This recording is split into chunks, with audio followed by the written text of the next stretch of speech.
Isang mapagpalang umaga po sa ating lahat. Morning! Amen. Masaya po ba kayo? Ligaya ba ang inyong mga puso ngayong umaga o maligalig pa rin? Maligaya. Sabi ng psalmist, I'm glad, very glad when they said to me, let us go to the house of the Lord today. Nawa ang puso natin ay nagtatampisaw sa kaligayahan sapagkat kasama natin ang ating Panginoon, ating minamahal ngayong umaga. Kaya handa natin ang ating mga sarili sa pagsamba at ibigay natin ang karapat-dapat na papuri at pasasalamat sa ating Panginoon. Amen? Lahat ba nakatuon na sa Panginoon? Amen? Well, tayo ngayon ay mananalangin. Dakilang Diyos, kami po ay taos sa aming mga puso sa pasasalamat sapagkat meron kaming pribileyo na sambahin ka, dakilain ka, itaas ang pangalan mo ngayong umaga. Walang sino mang karapat dapat, Panginoon, sa aming mga papuri maliban sa iyo. Dalangin namin, Diyos, ngayong umaga na siyasatin mo ang bawat isa sa amin. Muli sa kapangyarihan ng Santong Espiritu, ipakita mo kung saan kami nagkulang, mga kasalanan na maaari naming nagawa upang makapagsulit kami sa iyong harapan. Patawarin mo kami sa aming mga sala, O Diyos. Lilisin mo kami sa aming mga karumihan. Ngayong umaga nais po naming ibigay sa iyo ang aming papuri. Maging katanggap-tanggap ito sa iyong harapan, sa iyong presensya, at nawa, Panginoon, sa aming pagpupuri, sa aming pananambahan ngayong umaga, mas makilala ka namin ng gusto. Sapagkat ang pagkilala sa iyo ay mag-uudyok sa amin para mahalin ka ng gusto. At sa pagmamahal sa iyo, makahanda po ang bawat isa sa amin na maglingkod sa iyo. Salamat po, Panginoon. Kayo malawalhati sa aming kalagitnaan. Tinatagubilin po namin sa iyo lahat ng aming mga kapatid na tatayo ngayong umaga. Basbasan mo sila at bigyan mo ng katagumpayan ang kanilang paglilingkod. Nawa ang kanilang puso ay nag-uumapaw ngayon, Panginoon Diyos, sa kaligayahan, sa pribileyo ng paglilingkod. Salamat po, Diyos. Pinupuri po namin kayo, pinapasalamatan, dinadakila sa pangalan ng aming Panginoon na tagapagligtas. Ito ang aming dalangin. Lahat tayo ay magsabi ng Amen. Maaari po bang imbitahan ang bawat isa na tumayo? Basahin po natin yung awit, 136, ang talata ay 1 hanggang 5. Awit ng pasasalamat. Magpasalamat kayo sa Panginoon dahil siya ay mabuti. Ang pag-ibig niya ay walang hanggan. Magpasalamat kayo sa Kanya na Diyos ng mga Diyos. Ang pag-ibig niya ay walang hanggan.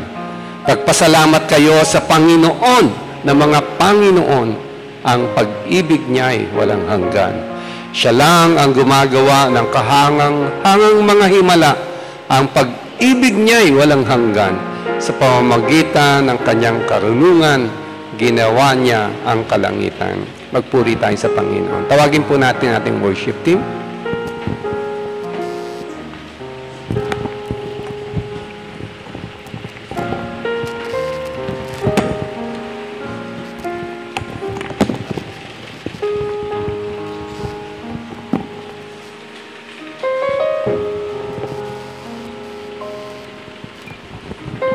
Good morning, Lifefield Church. Our God is almighty and great. For every trial and storms of life, we are not alone because He is here with us. He is worthy of our worship and praise. Acknowledging God among us in this time and place, we stand to sing Ancient of Days.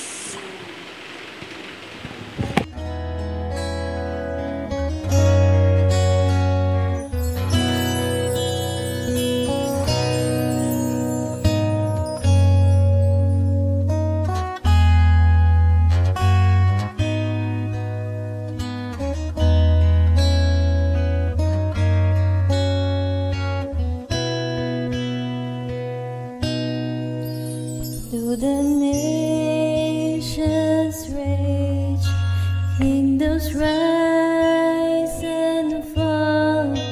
There is still one King reigning over all. So I will not fear, for this truth remains, that my God is the Ancient of Days. None above Him, none before Him, all of time in His hands. For His throne it shall remain and ever stand. All the power, all the glory, and the trust in His name. For our God is the Ancient of Days. Through the tread of night overwhelms my soul, He is here with me. I am not alone. Oh, His love is sure, and He knows my name. For my God is the Ancient of Days. None above Him, none before Him, all of time in His hands. For His throne it shall remain and ever stand. All the power, all the glory, and the trust in His name. For my God is the Ancient of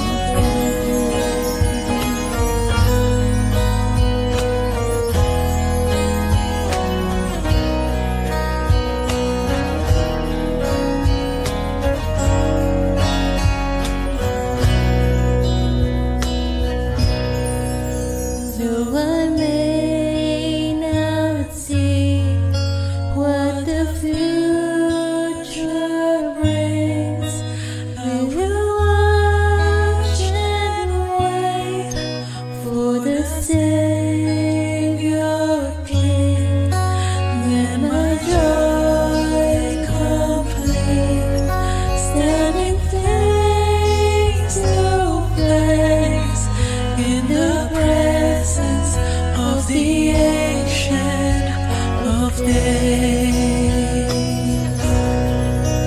None above Him, none before Him, all of time in His hands. For His throne it shall remain and ever stand. All the power, all the glory, and the trust in His name. For my God is the Ancient of Days.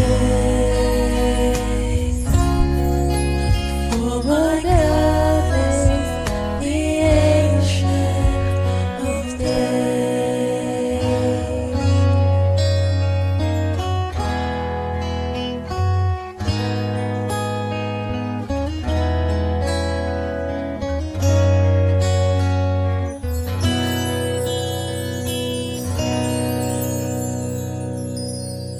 Let us continue to sing worthy of worship.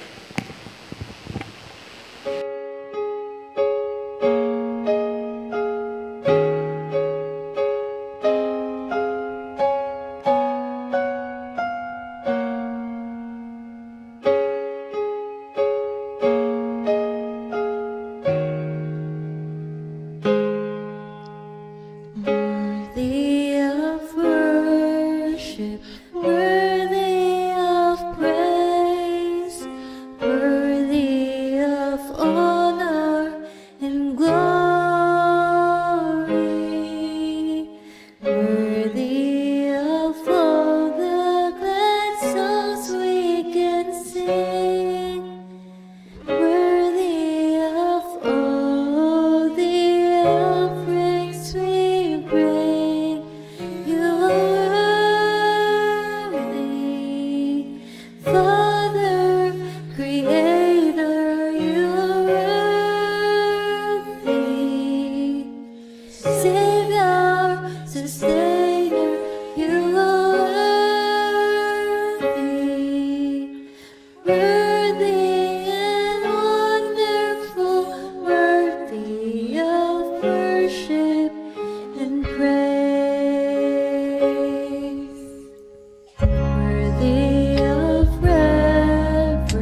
Tayo po ay manalangin.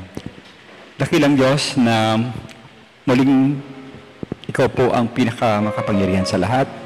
Sa muli po ay binabanggit at sinasambit namin na ang iyong pangalan ay pinakadakila sa lahat dito sa daigdig, Panginoon. Ang iyong pagiging soberano, ang iyong pagiging makapangyarihan, walang katumbas, Panginoon. Ikaw ay nag-iisa. Ikaw ang Diyos na katulad po ng aming binanggit sa awit, worthy of reverence, worthy of fear, worthy of glory. Lahat, Panginoon, ay inaalay namin sa iyo at dinadakila namin ang mga katangiang ito na nasa iyo lang, Panginoong Diyos. Salamat din po sa iyong pagmamahal, sa iyong pag-ibig, Panginoon. Patuloy mo po kaming kinakalinga, patuloy mo po kaming inaalagaan, patuloy mo rin kami, Panginoon, na binabantayan sa bawat araw, sa aming pagtulog, paggising, paglakad, pagpasok sa trabaho. Lahat ng mga bagay na yan, Panginoon, ay amin pong pinapasalamatan. Alam namin na ito'y nanggaling sa iyong biyaya. Ngayong umaga, Panginoon, nais naming lumapit sa iyo na muli po maging malinis ang aming mga puso at isip. Patawarin mo kami, Panginoong Diyos, sa lahat ng aming mga kalikuan, mga bagay na nagawa namin mga nakaraang araw, sinasadya man ito o hindi, Panginoon, nais naming ipabatid po sa iyo ang aming paghingi ng kapakumbabaan at kapatawaran sa mga bagay na aming pong nagawa. Linisin niyo kami ngayong araw na ito at salamat din po sa banal na Espiritu na siyang magiging gabay namin ngayong umaga. O Diyos, amin pong inilapit ang aming bansa sa kasalukuyang pagbabanta na naman ng isang bagyo na malakas. Dalangin ko, Panginoon, ang iyong kapangyarihan ang pumaloob sa puso ng bawat isa sa amin. Manangan kami sa iyong kadakilaan, Panginoon, sa iyong pagbabantay na gagawin sa bawat isa sa amin. At hinihiling rin namin, Panginoon, kung maari po na malusaw itong bagyong ito, ayon sa iyong kalooban, amin pong hinihiling, Panginoon, pang hindi na po magkaroon ng kapahamakan sa aming mga kababayan dito sa aming bansa, maging aming mga kapatid sa pananampalataya. Dalangin ko, Panginoon, na sakaling pumasok ay maging handa po ang bawat isa at maging matatag kami sa pananampalataya. And we pray, O God, for your help din sa mga kapatid namin na mahihina ang kanilang pananalig sa iyo. Tulungan mo sila na lumakas, maging matatag, at higit sa lahat, magtuon sila ng tamang pananalig at pagtanaw sa inyong kadakilaan at sa iyong kapangyarihan, Panginoong Diyos. Sinasama rin po namin sa panalangin, Panginoon, ang aming mga leaders ng bansa, magmula sa aming Pangulo hanggang sa kababaan na bahagi ng aming pamahalaan. Panginoon, patuloy mo silang lapatan ng iyong mensahe, ng iyong salita, O Diyos. Dalangin ko po na sana magpatuloy ang kanilang paglingkod na tama ang pinauukulan, at ito'y dalangin ko, Lord, na sana ang kanilang mga isip ay para sa iyo ang kanilang ginagawang paglilingkod sa aming bansa. Ipuin po ang mga puso nila kung hindi pa sila nakakilala sa iyo. Tulungan sila, O Diyos, na makarinig din ng iyong salita, makakilala sa iyo higit sa lahat, at maging tama ang kanilang kaugnayan sa pananampalataya, upang ang aming bansa ay higit na pagpapalain, dahil alam po namin, Panginoon, ang pagkatakot sa iyo ang simula po ng pagkakaroon ng karunungan na aming kailangan sa aming buhay. Samahan mo rin po ang aming mga simbahan, Panginoon, ang aming mga ongoing ministry. Samahan niyo ang mga pastor namin, Panginoon, nangangailangan din ng iyong kalinga, ng iyong lakas. Ang dasma sa pangunan ni Pastor Raymond ay hinalalapit ko sa inyo. Samahan mo sila anuman ang kanilang nagiging pangkukulang sa kanilang mga pagsamba sa iyo, O Diyos. Dulutan mo po sila ng lakas pang mabalik nila, Panginoon, yung kanilang desire to serve you, especially every Sunday, Panginoon. Tulungan mo rin si Pastor Raymond na malapitan niya ang mga kapatid at mahikayat, mahimok muli sa tulong mo, Panginoon, na magkaroon sila ng maayos na pagsamba tuwing araw ng linggo. Dalangin ko rin si Pastor Jomel ngayon sa kanyang karamdaman.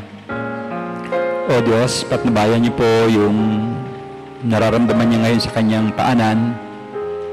At alam namin na hindi siya makakatayo ngayon sa pulpito. Samahan mo siya, Panginoon, lunasan mo ang karamdamang ito. At gabayan mo rin, Panginoon. At ibalik mo rin po ang aming kahilingan, Lord, na ma-recover yung kanyang lakas at makapagsimula uli ng trabaho at gawain doon sa Bulacan. Pagkalooban mo, Panginoon, ng mga pangangailangan, gamot, lakas, at gayon na rin, Lord, yung lunas na kailangan po sa sugat na ito, O Diyos. At gayon din po si Brother Sunny, samahan mo rin mamaya sa Nabotas sa pangunguna niya sa pagkaroon ng pagsamba. We've been praying maging sa aming kapatid sa Pasig. Patabayan mo rin, Panginoon, si Brother Ron. At dalangin ko, Lord, na laging po silang sinasamahan at ginagabayan din sa kanilang gawain sa Pasig, Panginoon. Si Pastor Bin, salamat po sa kanyang dedikasyon sa paglalaan, Panginoon, na napakaraming oras upang maabot ang lahat ng mga kapastoran dito sa Pilipinas. Tulungan mo po na patuloy siya maging malakas at hinihiling ko rin at tulungan mo ang kanilang pamilya sa kanilang mga karamdaman ngayon, Panginoon. Ibalik po ninyo, amin pong uling nire-request ang kanilang kagalingan, kanilang mga sipon, ubo. Panginoon, samahan mo sila upang maging mas maayos din po yung kanyang pagbibigay ng mga practicality and spirituality sa kanyang online video ministry, Panginoon, na ginagawa. At nagpapasalamat din po kami sa link na nangyari din kay Pastor Bin sa isang Bible College sa Quezon City. Dalangin ko, Panginoon, na sana ay masigit pang maraming maabot na mga nag-aaral ng iyong salita. Ang ministering iginawad mo sa alaan po ni Pastor Vince at ang kanyang pamilya. We pray din, Lord, sa aming pong mga kapatid namin na may mga karamdaman, si Sister Alice at saka si Sowe. We continue and ask, Lord, for your mercy on them. Samahan mo po sila, Panginoon, at lalo na ang kanilang mga pamilya, si Brother Manny, si Ivan at ganyan din si Bianca. Pagkalooban mo sila, Panginoon, ng kalakasan na kailangan nila, katatagan, at higit sa lahat, spiritual support, Lord, na higit din nilang kailangan sa kailang sitwasyon. We pray, O God, for this concern of ours, pagkat alam namin, Panginoon, ang kanilang pinagdadaanan. And we even ask, Lord, yung mercy mo na ilapit mo po sa kanila, gabayan mo sila, patnubayan, Panginoon, sa kanilang mga kondisyon. And we are praying na one of the days, sana makakasama na rin namin sila sa church. Dilingkod na rin sila. Wala pong posible sa Panginoon. Everything are possible. That is why we are praying for them na makarecover po sa kanilang kalagayan. And we even ask them, Lord, yung aming mga kapatid na wala rito ngayon, samahan mo sila. Tulungan mo po sila, Panginoon, sa kanilang mga ginagawa at pinagkakabalahan ngayon, Panginoon. Dalangin ko, Lord, na ang mensahe ngayong umaga ay papatnubayan mo. Ihanda mo po ang aming mga puso, mga isip sa paglilingkod at pakikinig ng iyong mensahe. Pangunahan mo si Pastor Raymond, Santong Banal na Espiritu, gabayan mo po ang bawat isa sa amin na aming mga puso na maging kapakinabangan ang mensaheng aming matatanggap ngayong umaga. This we pray in Jesus' name. Amen. Amen.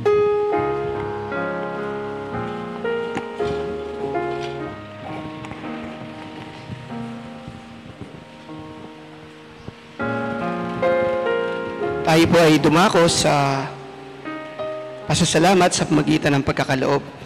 Mababasa po natin sa ikalawang Korinto, chapter 9, verse 7 to 8. Ang bawat isa ay magbigay ayon sa ipinasya ng kanyang puso, hindi nanghihinayang o napipilitan lamang, sapagkat iniibig ng Diyos ang masayang nagbibigay.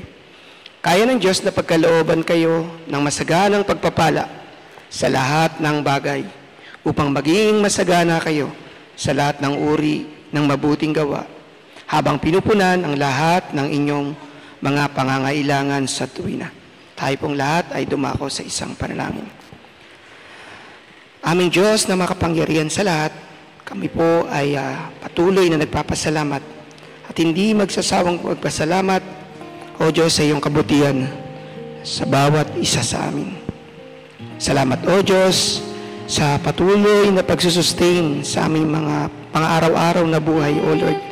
Pang-araw-araw na pangangailangan, maging material man ito, at higit sa lahat, O Diyos, ang aming spiritual na pangangailangan sa araw-araw. We pray, O Lord, na sa aming araw-araw na pangangailangan, makita namin, Panginoon, Ikaw ang patuloy na nagpa-provide nito, Panginoon, hindi po ang aming sarili. Sa sandaling ito, O Diyos, itong aming mga kaloob ay binibigay namin sa inyo at inihahandog na may pasasalamat, Panginoon. Lahat ng ito'y dalangin namin, O Diyos, sa pangalan ni Jesus. Amen. Lifefield Church, it's giving time. Because it's even Jesus Christ, His Son. And now let the weak say, I am strong. Let the poor say, I am rich, because of what the Lord has.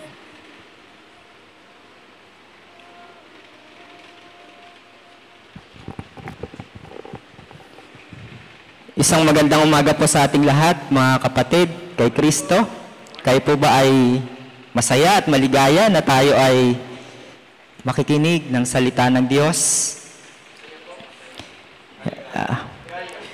May karapatan ba ang sinuman na tumanggi sa salita ng Diyos sa umagang ito? Wala po, dahil tayo po ay Kristiyano at nararapat na kumain ng mga pagkaing espiritual na magmumula sa aklat ng Hebreo. Magsimula po tayo sa maikling panalangin. Dakilang Diyos, karapat dapat ka ng parangal ng bawat isa sa amin.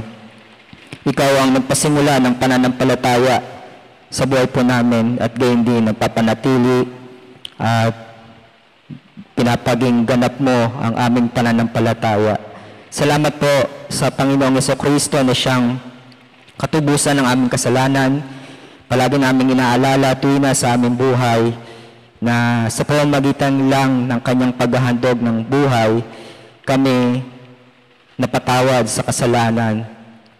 Kaya po sa umagang ito, bago po kami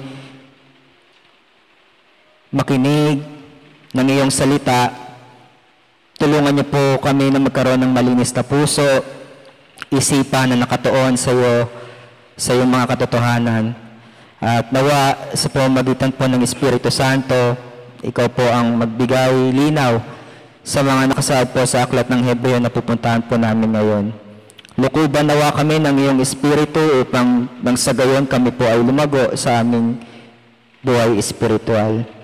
Salamat po sa may akda ng Hebreo, kung sino man po siya, patuloy po naming pinupuri, pinaparangalan ang iyong makapangyarihang pangalan. Sa pangalan po ng Panginoong Jesucristo. Amen. Makibukas po kayo sa aklat ng Hebreo sa Kabanata 12, talata 18 hanggang talatang 24. Hebreo Kabanata 12, talata 18 hanggang 24. Nakasaad po dito, sapagkat hindi pa kayo lumapit sa bundok na nahahawakan sa apoy na nagliliyab sa kadiliman, sa kapanglawan at sa unos. Sa tunog ng trumpeta at sa tinig na ang mga nakarinig ay nakiusap na huwag na itong magsalita pa ng anuman sa kanila. Sapagkat hindi nila makayanan ang ipinag-utos, kahit na hayop na tumuntong sa bundok ay babatuin hanggang mamatay. Nakakasindak ang tanawin, kaya't sinabi ni Moises, nanginginig ako sa takot. Sa halip ang nilapitan ninyo'y ang bundok ng Zion, ang lungsod ng buhay na Diyos, ang makalangit na Jerusalem, ang masayang pagtitipo ng di mabilang na mga anghel, ang kapulungan ng mga panganay na nakatala sa langit, at ang Diyos na hukom ng lahat, at ang mga espiritu ng mga matuwid na ginawang sakdal. Lumapit na rin kayo kay Jesus na tagapamagitan ng bagong tipan, at sa dugong iwinisik na nagsasalita ng mas mabuting bagay kaysa sinasabi ng dugo ni Abel. Makakalapit lamang po ang tao sa Diyos sa pamamagitan ng pananampalataya kay Kristo. Malulugod lang ang Diyos sa pamamagitan ng pananampalataya ng isang tao sa Kanya. Ikaw po ba ay may pananampalataya sa Diyos? Kung sasagot po kayo ng, opo, meron po akong pananampalataya sa Diyos, masasabi po ba natin yan ay mapagtiis? Yan ba ay nakahandang makatagal sa salita ng Diyos, sa utos ng Diyos? Ano po ba ang mangyayari sa mga tao na hindi tumatanggap sa katotohanan na ang Panginoong Jesucristo ang tagapagligtas? Ano ba ang mangyayari sa isang tao kung tanggihan niya ang isang Diyos na nagsasalita mula sa langit? At maging yung mga tao na ginagamit ng Diyos dito sa lupa na nagbabahagi ng kanyang salita at ng kanyang utos. Ang mga tao ba ay may kakayahan o maaari nilang ipagmalaki ang kanilang mga sariling gawa para sila ay maligtas? Meron ba silang kapangyarihan para sila ay matubos sa kanilang mga kasalanan? May iba pa po bang paraan para maligtas sila maliban sa dugo ng Panginoong Hesukristo? Ang Panginoong Hesus po, nung napako siya sa krus, dito ipinakita ng Diyos ang kanyang katarungan. Dito ipinakita ng Diyos ang kanyang pag-ibig. Dito ipinakita ng Diyos ang kanyang walang hanggang awa sa bawat makasalanan. Kaya inihandog po ng Panginoong Hesukristo ang kanyang buhay sa krus at sa pamamagitan ng kanyang dugo, tayo po ay napawalang sala, natubos sa ating mga kasalanan. Higit pa ang paghahandog ng Diyos kaysa sa paghahandog ni Abel. At kung ano man po yung mga nagawa ng Diyos sa pamamagitan ng Panginoong Hesukristo ay nagpaparangal at nagbibigay papuri sa Diyos na makapangyarihan. Ang Diyos po ay nagbigay ng mga talata sa aklat ng Hebreo na kung saan meron pong paghahambing ng dalawang kabundukan dito, ang bundok ng Sinai at ang bundok ng Sion. Isang bundok na kung saan kinatatakutan ng mga Israelita at ng mga Hudyo, at isang bundok na kung saan kaaya-aya at kagalak-galak na masumpungan ng isang taong makasalanan.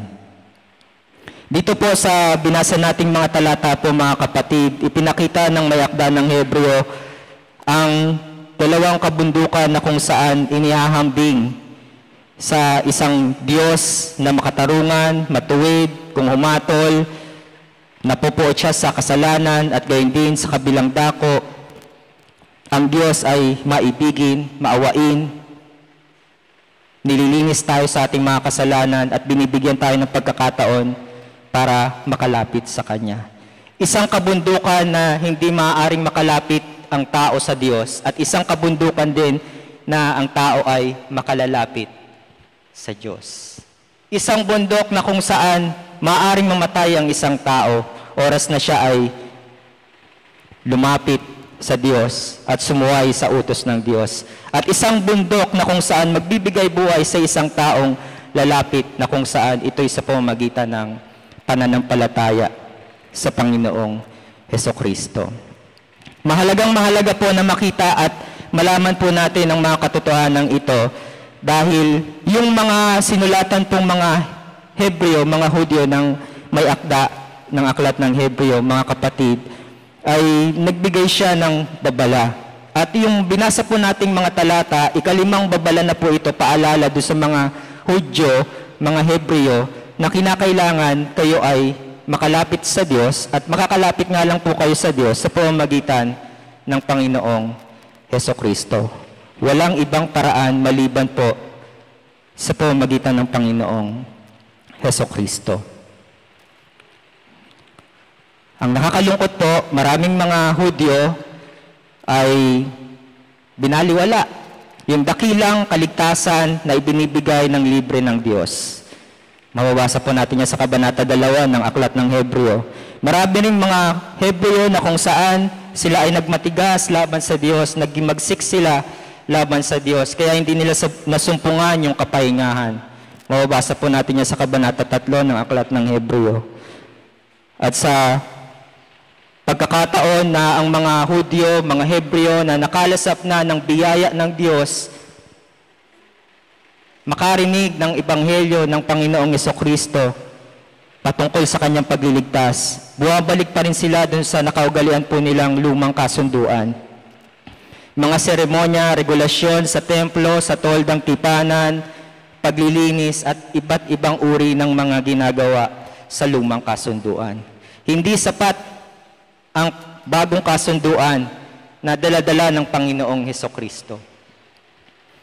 Kaya ang tanong po mga kapatid sa mga taga-Israel, ang lumang tipan ba ay sapat na? O ang lumang kasunduan ay sapat na para malaman nila ang kaligtasan, ang buhay na walang hanggan, ang biyaya ng Diyos, ang habag ng Diyos, ang kapangyarihan ng Diyos, ang pag-ibig ng Diyos? Kung hindi na kailangan po ng bagong kasunduan o bagong tipan, hindi na dapat pa ibinigay ito ng Diyos.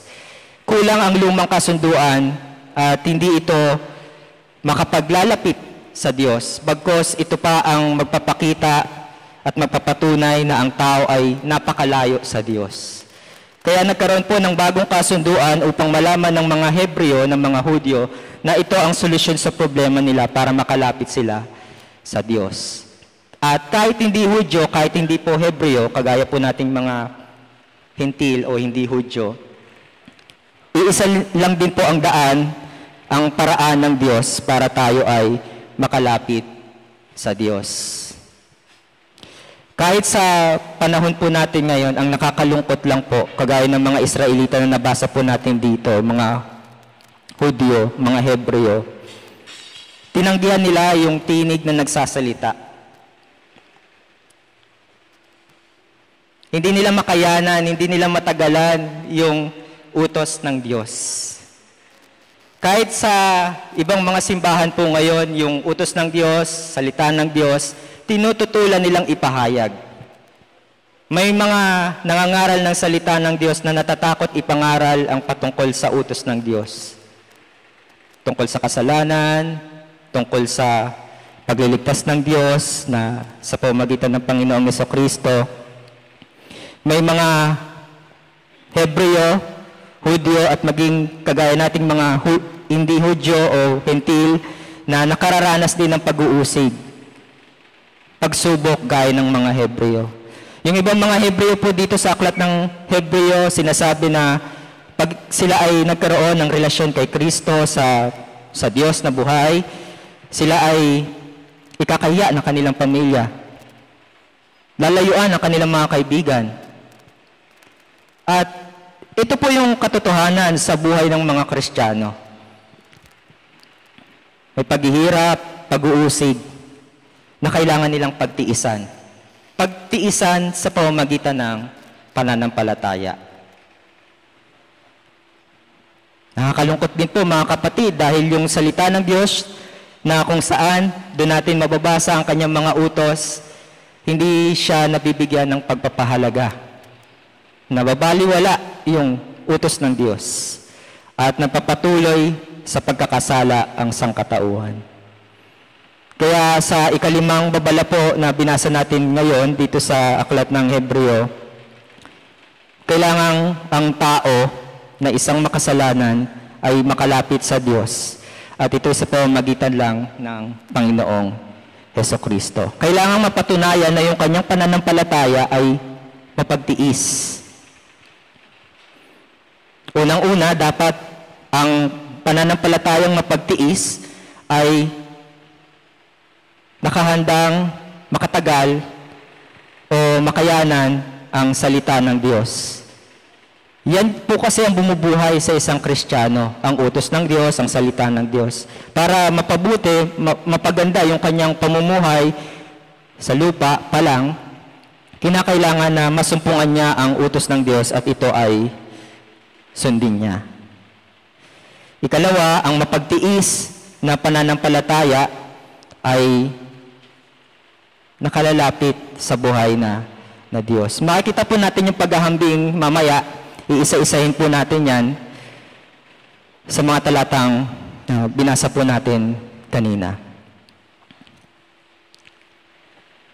Sabi po dito sa talata 18 hanggang 21 sa bundok ng Sinai na kung saan doon ibinigay ng Diyos ang kanyang kautusan sa pamamagitan ni Moises para sundin ng mga Israelita. May mga kasindak-sindak, kakilakilabot na pangyayari na pwedeng magpanginig o magpayanig sa buhay ng tao. Dito makikita po natin yung pagsasalarawan sa bundok ng Sinai na habang kinakausap ni Moises sa tuktok ng bundok pong ito na literal na nahahawakan ng tao, meron pong tinig na nagsasalita sa makapal na ulap. Kaya may mababasa po tayo diyang may kadiliman, pusikit na kadiliman, kapanglawan, at may unos o yung malakas na hangin, may kidlat, kulog na naririnig sila magkasama at apoy na nagliliyab. Ang Diyos ay nagsasalita sa anyo ng apoy. At may paglindol din na nangyayari. At pagtunog ng malakas na trumpeta habang nagsasalita ang tinig na kumakausap kay Moises. At naririnig ito mismo ng mga Israelita doon sa paanan ng bundok ng Sinai. Natakot sila. At sinabi nila doon sa talata 20, hindi namin makayanan ang utos ng Diyos. Hindi namin kayang magpatuloy pa na nagsasalita ang Diyos, Moises. Ikaw na lang ang kumausap sa Kanya at iparating mo sa amin ang Kanyang mensahe. At gagawin namin yon. Natakot sila. Dahil yung Diyos, kabilin-bilinan kay Moises na gumawa siya ng hangganan sa paanan ng bundok na hanggang dun lang po talaga yung mga Hudyo o yung mga Israelita. At sino mang lalampas dun sa hangganan, hayop man siya o tao, papatayin. Pagpapakita po ito na ang Diyos ay makapangyarihan. Lahat ng mga nabanggit na elemento po dito, apoy, kadiliman, malakas na hangin, kidlat, kulog, maging yung malakas na tunog ng trompeta, kailangan ng pagpaparangal sa Diyos at kailangan na siya lang yung pupurihin at sasambahin ng mga Israelita at ng lahat ng tao. Siya ay banal, siya ay matuwid, siya ay makatarungan at napopuot siya sa kasalanan ng sinuman. Kaya kinakailangan na sundin ang kanyang utos. Yung mga Israelita po dito, mga Hudyo, hindi nila matagalan. Kaya sabi nila kay Moises, ikaw na lang ang makipag-usap sa Diyos. Natatakot sila na sila ay mamatay. At maging si Moises na tagapagsalita ng Diyos, sabi niya, nakasisindak ang tanawin. Nanginginig ako sa takot. Ganun po kasi ang presensya ng Diyos sa harap ng mga makasalanang tao. Manginginig tayo sa takot.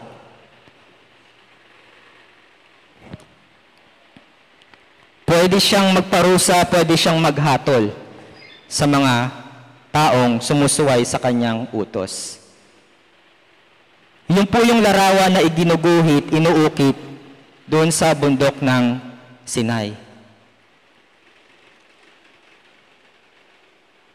Hindi makalapit ang mga Israelita sa Diyos. Tanging si Moises lang at yung kapatid niyang si Aaron na nasa taas ng bundok. At 40 gabi, araw, nakikipag-usap si Moises sa Diyos. Ang masaklap pa po nito mga kapatid, kung babalikan natin yung Exodo, pero hindi na po natin pupuntahan. Exodo, Kabanata 11, 20, pati yung Deuteronomio, Kabanata 9, makikita po natin doon na habang ibinibigay ng Diyos na makapangyarihan yung kanyang utos kay Moises, yung mga tao na pinalaya sa kamay ng mga taga-Ehipto, nakaranas ng pagpapakita ng himala, kapangyarihan ng Diyos na nagpalaya sa kanila, nagligtas sa kanila sa kamay ng mga taga-Ehipto, nakalimutan po nila yon. At nagpasya sila na gumawa na lang ng isang Diyos-Diyosan sa anyo ng gintong guya. Kaya sabi ni Yahweh, ang Diyos na makapangyarihan ng Israel, kay Moises, babaan mo yung mga kababayan mo. Itinakwil na ako at meron na silang Diyos-Diyos ang ginawa para ito ang kanilang sambahin. Kaya iyon po yung larawan na makikita natin sa bundok ng Sinai. Isang larawan na kung saan may kautusan, may paghatol ng Diyos, merong pagkatakot, yung emosyon, pakiramdam, at hindi ka makalapit sa Diyos. Pwede kang mamatay, oras na lumampas ka doon sa hangganan. At yung bundok ng Sinai, kahit na doon ibinigay yung kautusan ng Diyos, nakuha pang suwayin ng mga Israelita ang Diyos. At mas pinili nila na ang gintong guya ang kilalaning Diyos kaysa dun sa tunay at buhay na Diyos na nagligtas sa kanila sa kamay ng mga taga-Ehipto. Sabi ng may akda ng Hebreo, kung doon sa bundok ng Sinai natakot kayo, doon sa isang bundok, hindi kayong matatakot. Hindi kayo mangingilabot, manginginig sa takot. Kundi magkakaroon po kayo ng kagalakan, hindi lang po kayo na grupo ng mga Kristiyano magagalak, kundi maging yung mga anghel na libu-libong nagtitipon sa langit doon sa lungsod ng Diyos, ang Jerusalem sa langit. Nagdiriwang sila. Kabaliktaran dun sa bundok ng Sinai, ang maaaring sapitin ng mga taong lalapit sa Diyos sa pamamagitan ng pananampalataya sa Panginoong Hesukristo. Kaya sabi ng may akda ng Hebreo dito, hindi kayo lumapit sa bundok ng Sinai. Huwag kayong matakot na lumapit sa bundok ng Sion. Kasi ito ang magdadala sa inyo ng pag-asa, kaaliwan, kalakasan, karunungan. Dito ninyo malalasap, mararanasan yung habag ng Diyos, yung pag-ibig niya, yung kanyang pagliligtas. Dito po natin makikita yung Ebanghelyo ng Panginoong Hesukristo sa bundok ng Sion. Sabi po dito sa talata 22, sa halip ang nilapitan ninyo ay ang bundok ng Sion. Sa literal na lugar po ng Israel, sa Huda, may bundok po talaga ng Sion. Na kung saan, kung babalikan po natin yung lumang tipan ng panahon ni Haring David sa ikapitong paghahari niya, nang lusubin niya yung mga Jebuseo, yung mga nananahan po dun sa lugar po na yon, naging hari si David at nagtatag siya ng kaharian doon sa Jerusalem at malapit po doon yung bundok ng Sion. Katunayan yung mga nag-aawitan doon sa Diyos, mga Israelitan nagpupuri sa Diyos. Kung maalala natin yung angkan ni Korah, naalala niyo po yung angkan ng Korah. Puntahan po natin yung aklat ng awit.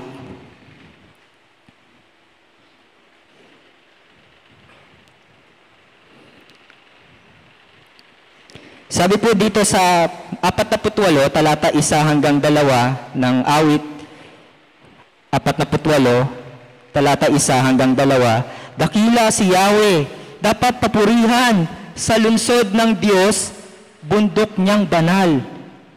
Ang bundok ng Sion, tahanan ng Diyos, ay dakong mataas na nakalulugod, bundok sa hilaga, naggalak ang dulot sa lahat ng bansa nitong sansinukob. Yung bundok ng Sion, nagpapalit-palit siya sa lumang tipan, pwede siyang tawagin Jerusalem. Lungsod ng Jerusalem, o yung lungsod ni David, yun po yung kinaroroonan ng bundok ng Sion. At dyan natin makikita yung presensya ng Diyos. At sabi dito, nakapagdudulot ito ng kagalakan sa lahat ng bansa nitong sansinukob. At ito ay tahanan ng Diyos. Kaya ang kasunod po niyan, bundok ng Sion, ang lungsod ng buhay na Diyos, ang makalangit na Jerusalem. Kasi kadalasan sa Bible po nagpapalit yung Sion at saka yung Zion o yung Jerusalem. Isa pa pong talata sa aklat ng awit. Sa pagkakataon pong ito, punta po tayo dun sa 133. Ang basahin na po natin yung buong awit 133 kasi 3 talata lang po siya. Sabi po dito, napakaligaya at kahanga-hanga sa ating pagmasid ang nagkakaisa at laging sama-sama na magkakapatid. Pamilya po ba kayo sa kantang yun? Langis ng olibo ang nakakatulad at nakakawangis sa ulo at balbas nitong si Aaron kapag ipinahid. Umaagos ito at nababasa pati ang suot na damit. 3, ito po yung patungkol sa bundok ng Sion. Katulad din ito ay hamog sa umaga sa bundok ng Hermon. Hamog na dumidilig sa dakong maburol na bundok ng Sion.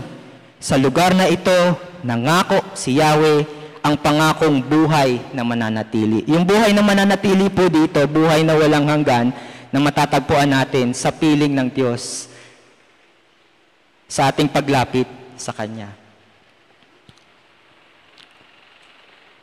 At ulitin po natin, makakalapit lang po tayo sa Diyos sa pamamagitan ng pananampalataya sa Panginoong Hesus.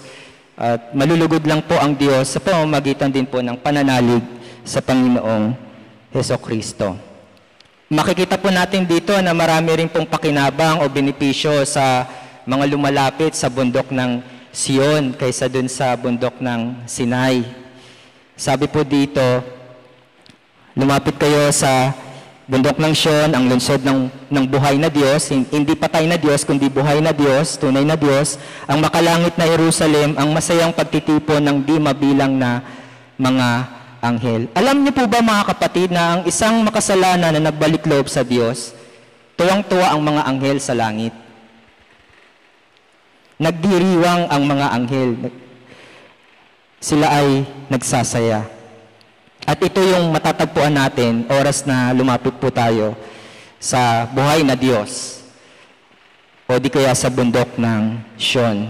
Ang kapulungan ng mga panganay na nakatala sa langit, ibig sabihin, yung mga panganay na nakatala sa langit, ito po yung mga mananampalataya ng Panginoong Yesus sa bagong tipan, sa bagong kasunduan. Kabilang po tayo doon, mga kapatid, yung mga nakipag-isa sa Panginoong Hesukristo. At ang Diyos na hukom ng lahat, yung hukom ng lahat, ang Diyos na makapangyarihan, malalapitan mo mukha sa mukha.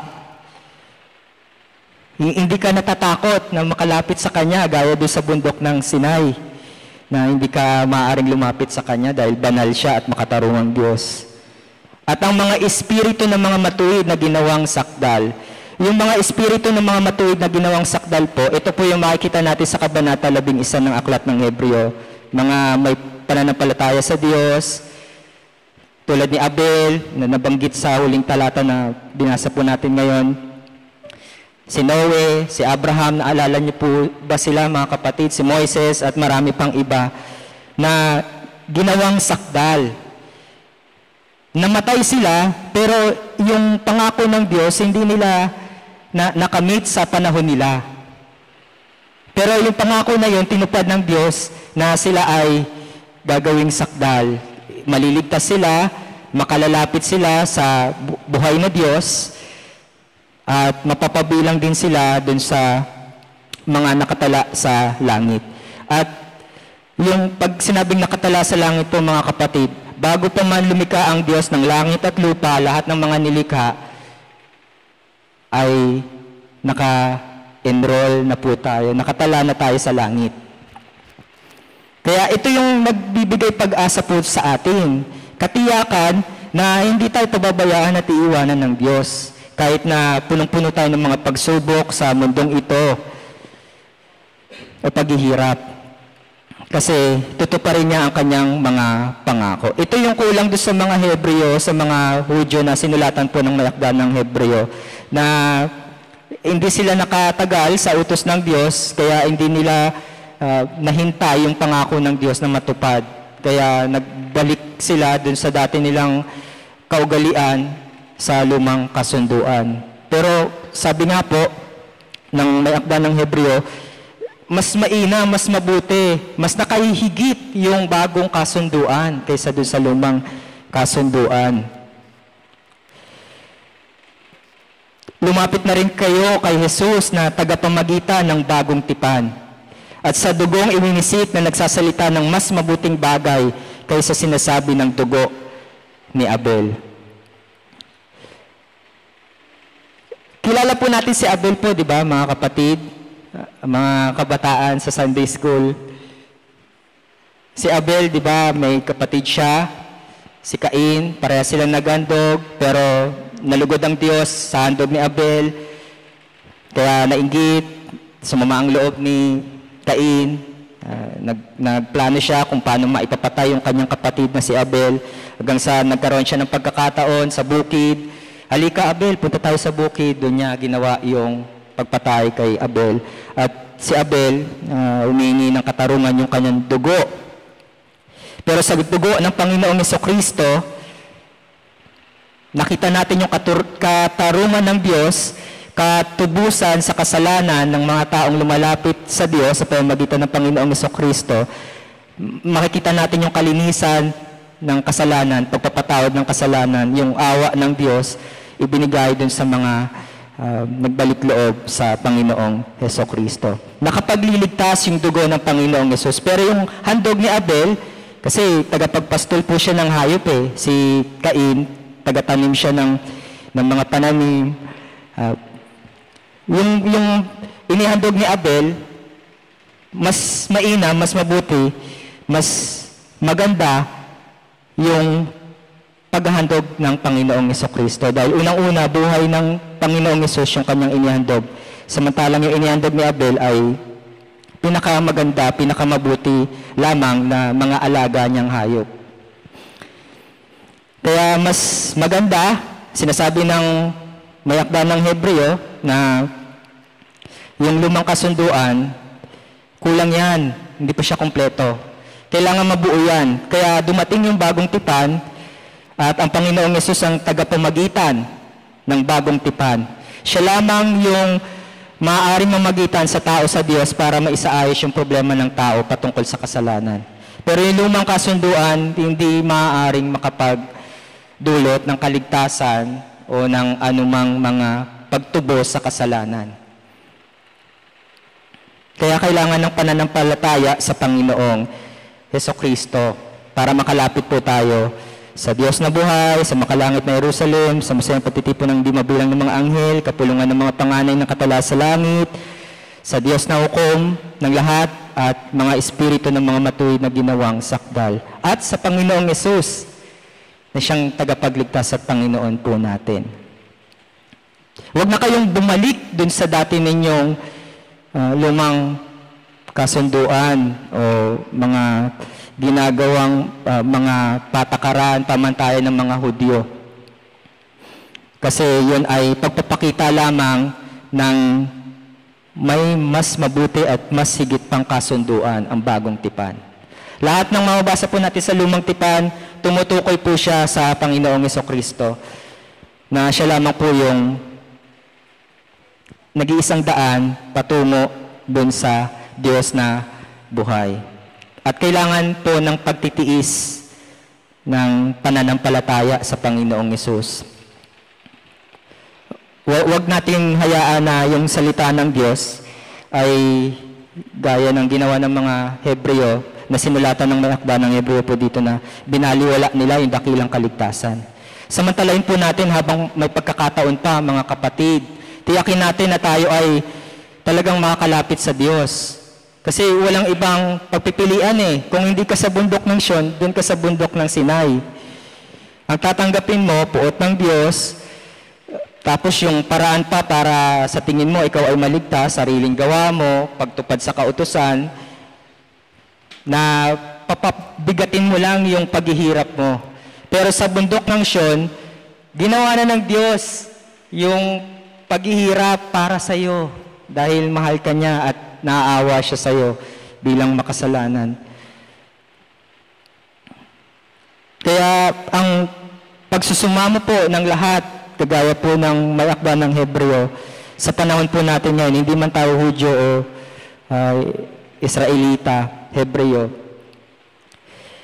tiyakin natin na tayo ay may pananalig sa Panginoong Jesucristo. Meron tayong relasyon sa Kanya at siya lang yung susundin natin sa buhay natin. Sabi ni Juan, dun sa unang Juan, Kabanata 5, talata 1 hanggang 4. Hindi mahirap sumunod sa utos ng Diyos. Sabi po ni Juan, dun sa kanyang unang sulat, sa Kabanata 5, talata 1 hanggang 4, kung tayo'y sumasampalataya na si Jesus ang siyang Kristo, tagapagligtas, tayo nga'y mga anak ng Diyos, at ang sino mang umiibig sa Ama ay umiibig din sa anak. Ito ang palatandaang iniibig natin ang mga anak ng Diyos. Kung iniibig natin ang Diyos at tinutupad ang kanyang utos, sapagkat ang tunay na umiibig sa Diyos ang tumutupad ng kanyang mga utos. Hindi naman mahirap sundin ang kanyang mga utos. Bakit po kaya hindi mahirap? Sapagkat napagtagumpayan na ng mga anak ng Diyos ang sanlibutan at nagtatagumpay tayo sa pamamagitan ng pananampalataya.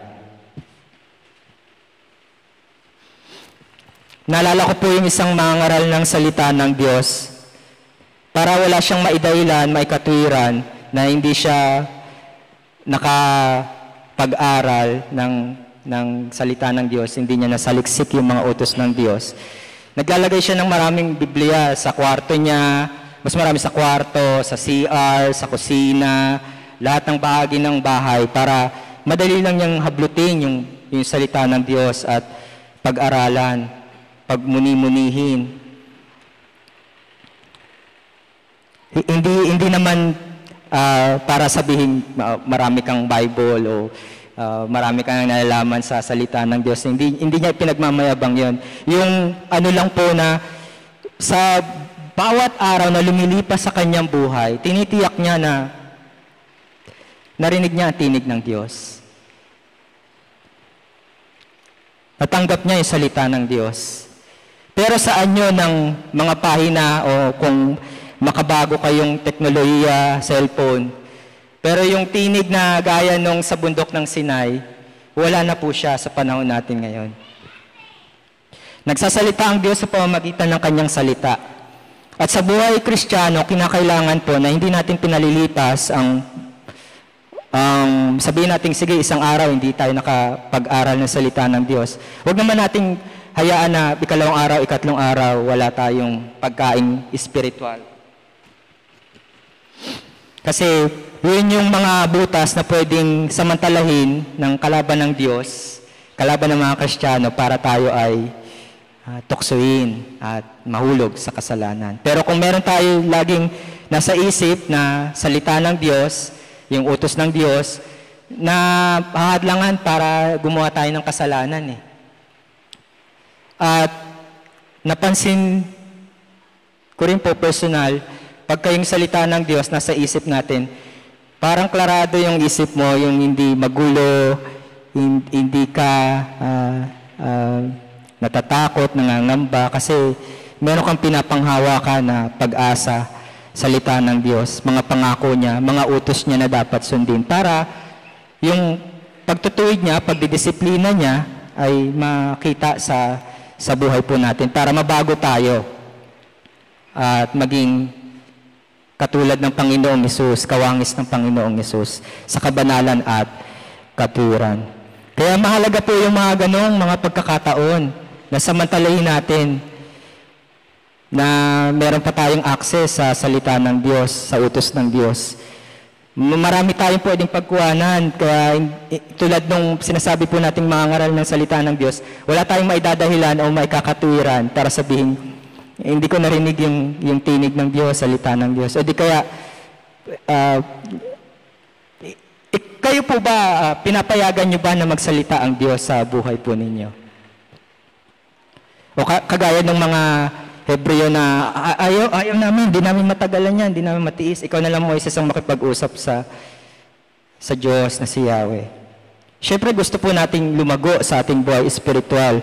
Gusto nating makalapit dun sa Diyos na buhay. Kaya may mga ganito po tayong pagsasanay ang pag-aaral ng salita ng Diyos. Kaya mapalad yung mga simbahan na ang tinuturo ay salita ng Diyos. Yung mga ibang simbahan ngayon, mga kapatid, kung pakikinggan nyo yung mga turo nila, kung ano yung uso sa mundo, pinapasok nila sa simbahan at ito yung tinuturo doon sa mga tao. Na yun yung nakakatakot kasi pwedeng mapahamak yung isang kaluluwa o yung isang tao. Pwede siyang mapunta sa kagaya ng bundok ng Sinai. Kaya ang adikain ng lahat ng manunulat ng Biblia na ginamit ng Panginoong Diyos sa kapangyarihan ng Espiritu Santo, sulatan tayo, bigyan tayo ng paalala, babala, gaya po nito, na tiyakin natin na meron tayong salita ng Diyos, utos ng Diyos. Kasi diyan nakasalalay yung ating pananampalataya kung matiisin ba o hindi. Yan yung mag-uudyok sa atin yung utos ng Diyos, salita ng Diyos, para tayo ay makayanan o matagalan natin yung salita ng Diyos sa buhay natin. At kung mag-aaral man tayo ng salita ng Diyos, isang lang din po, tiyakin natin na hindi tayo inaantok, pagod. Kailangan handa tayo dun sa pagsasalita ng Diyos sa pamamagitan ng Biblia para maunawaan natin sa biyaya ng Espiritu ng Diyos yung kanyang mga utos, yung kanyang salita. At yung binasa po natin sa bundok ng Sion, sa talata 22 hanggang 24, anumang mga pagsubok, paghihirap, maaaring ikaw ay may matinding karamdaman, lagi kang pabalik-balik sa ospital, at meron kang problema sa buhay na nagbibigay sa iyo ng matinding kalungkutan. Pag nabasa natin to yung sa bundok ng Sion, matutuwa tayo, magiging masaya tayo, maaaliw tayo, na gaya ng sinasabi ni Pablo sa mga taga-Pilipos na gusto ko pa kayong makasama ng matagal. Pero mas nanaisin ko, higit pa na mawala na dito sa mundo at makapiling na ang Panginoong Hesus. Kasi alam niya to yung sinasabi ng may akda ng Hebreo na ito yung patutunguhan niya. At ito yung magbibigay ng pag-asa para mapagtagumpayan ang anumang mga pagsubok. Para maging matiisin yung ating pananampalataya, kailangan natin ng ganitong mga pag-asa, mga pangako ng Diyos na kailangan nating kapitan. Yung problema, pagsubok, normal kasi sa mga tagasunod ng Diyos yan, tagasunod ng Panginoong Hesus. Hindi na yan bago, mga kapatid, kasi dyan nakikipag-ugnayan ang Diyos sa atin. Diyan tayo sinusubok. Sabi ni Moises doon sa mga kapwa niya Hebreo sa paanan ng bundok, huwag kayong matakot kasi sinusubok lang kayo ng ating Diyos. Kung kayo ba ay talagang makatatagal doon sa kanyang salita, utos niya, o mag-iiba kayo ng Diyos na sinasamba o pupurihin. Kaya, huwag naman po kayong, halimbawa, yung mga nangangaral ng salita ng Diyos, huwag niyo po silang tutulan na magturo ng salita ng Diyos. Kasi naalala ko yung isang kapatiran, dinuro-duro siya nung dahil nagpahayag lang ng salita ng Diyos. Masyadong naging personal yung pag-atake dun sa nangangaral ng salita ng Diyos. Dahil hindi niya matagalan yung salita ng Diyos. Kaya sa tingin niya, pinapatamaan siya dun sa sinabi, dun sa pangangaral ng salita ng Diyos. Kaya ayun yung mga bagay-bagay na pwede nating maisaalang-alang po mga kapatid patungkol sa pananampalataya natin kung talaga nga bang yan ay mapagtiis o makakatagal ba tayo sa utos ng Diyos. Sabi ng Bible, ang sinumang sasampalataya hanggang wakas, sila yung maliligtas. Sila yung may magandang kalidad na pananampalataya. Pero yung ilang mga Hebreo na nagbalik sa dati nilang kaugalian at hindi tanggap yung katotohanan patungkol sa bagong kasunduan tungkol kay Kristo, ayun yung delikado po. Kaya paulit-ulit yung Hebreo sa kanyang babala, paalala sa atin. Kaya kung kayo po ang tatanungin mga kapatid, ano yung gusto ninyong mapuntahan na bundok? Bundok ng Sinai o bundok ng Sion? Ano po yung gusto ninyong tuparin? Yung bundok ng kautusan o yung bundok ng utos ng Diyos o yung salita ng Diyos? Yung kanyang pag-ibig, yung kanyang habag, yung kanyang pagpapala, biyaya, kagandahang loob, o yung paghatol ng Diyos, o pagtanggap ng Diyos, pagkupkup ng Diyos. Ilan lamang po ito mga kapatid sa mga talata sa aklat ng Hebreo na kailangan nating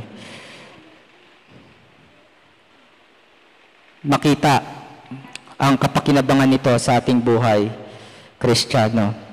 Kahit yung mga bata po o yung mga nasa Sunday schools ngayon, kagaya ni Life, mahalaga na sa murang edad nila, malaman na nila yung patungkol sa Panginoong Hesus, na si Jesus lang ang talagang makatutubos, makapaglilinis, makapagpapatawad ng kasalanan, wala nang iba.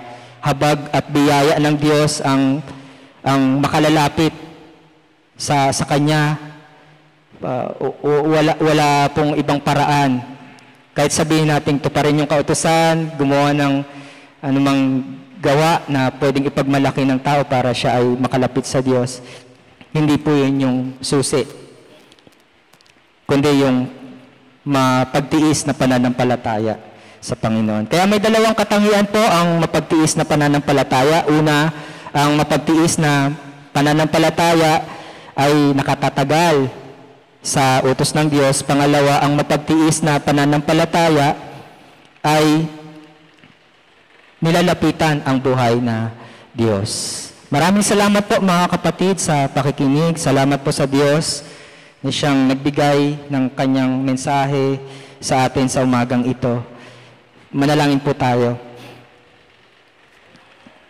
Dakilang Diyos, salamat po sa inyong kagandahang loob. Kami po ay nakalalapit ng malaya sa iyong trono dahil po sa iyong habag, sa iyong awa. Salamat po sa Panginoong Jesucristo na siyang tagapamagitan po namin. Siya rin po ang naging katuparan para kami po ay maligtas sa kasalanan, matubos sa kasalanan. Naway ang mga talata po na pinuntahan po namin sa aklat ng Hebreo ngayon ay pahalagaan po namin at bigyang pansin, bigyan ng pagtuon sa buhay po namin. Naway tulungan niyo po kami sa aming mga buhay, maaaring ang marami sa amin abala sa mga gawain dito sa lupa, na maaaring naapektuhan po yung aming pag-aaral ng iyong salita para malaman namin kung ano man po yung mga utos po ninyo. Tulungan niyo po kami, Panginoon, na maging adikain po namin sa buhay po namin, na araw-araw maranasan namin ang iyong pagsasalita, ang iyong mensahe na mag-aaliw, magpapalakas sa amin para malampasan po namin ang anumang mga pagsubok. Gaya po na sinabi ni Juan kanina, na pagtagumpayan na po ang sanlibutan ng mga anak ng Diyos, at ito sa pamamagitan lang po ng pananampalataya sa Panginoong Yesus. Kaya nga po ang bawat isa sa amin, kung meron pa pong mga hindi pa lumapit sa iyo o lumalapit sa iyo, hindi pa naglalaan ng kanilang buhay para sa iyo, hindi pa nagbabalik loob sa iyo sa lugar pong ito, naway mangusap ka po sa kanyang puso at hikayatin siya na makipag-isa sa iyo sa pamamagitan ng pananampalataya at maranasan, malasat yung mga nasa bundok ng Sion na sinasabi ng may akda ng Hebreo, at makita niya mismo sa kanyang buhay na masaya at hindi nakakatakot sa piling ng Diyos. At gayon din sa amin na mananampalataya, Kristiyano, dalangin po namin na sa habag mo, sa iyong awa, tulungan niyo rin po kami na mapanatili po namin yung pananampalataya sa pamamagitan ng kapangyarihan ng Espiritu Santo. At kami po ay patuloy na maglingkod sa iyo ng tapat at gayon din ng buong makakaya po namin. Alam namin na biyaya mo lang ang dahilan kung bakit kami nakakapaglingkod sa iyo at nakakaharap sa iyo ng malaya. Kaya ipinagpapasalamat po namin ng lubos ito sa iyo at may kasama pang pagpaparangal at pagpupuri. Salamat po, Panginoong Hesus, sa inyong pagliligtas sa amin. Ito po ang aming panalangin. Amen.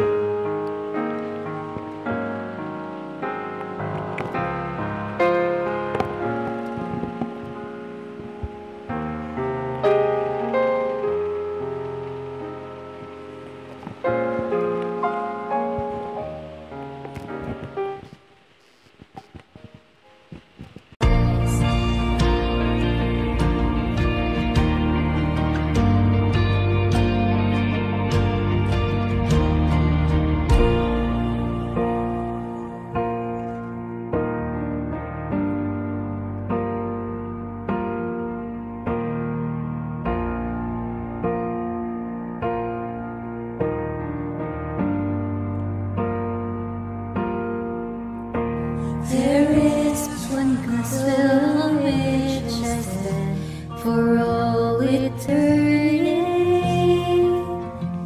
It is my story, my Father's plan. The Son has rescued me. Oh, what a gospel, what a peace, my joy, my deepest need. Now and forever is mine. I stand in the gospel of Jesus.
We do not walk alone.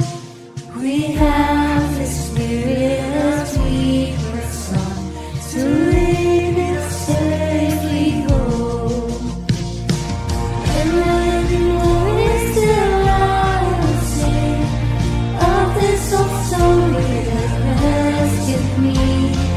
Praise to my Savior, the King of life. I stand in the soul of Jesus Christ. And when war is still, I will sing of this old story that rescued me. Praise to my Savior, the King of life. I stand in the soul of Jesus Christ. Praise to my Savior,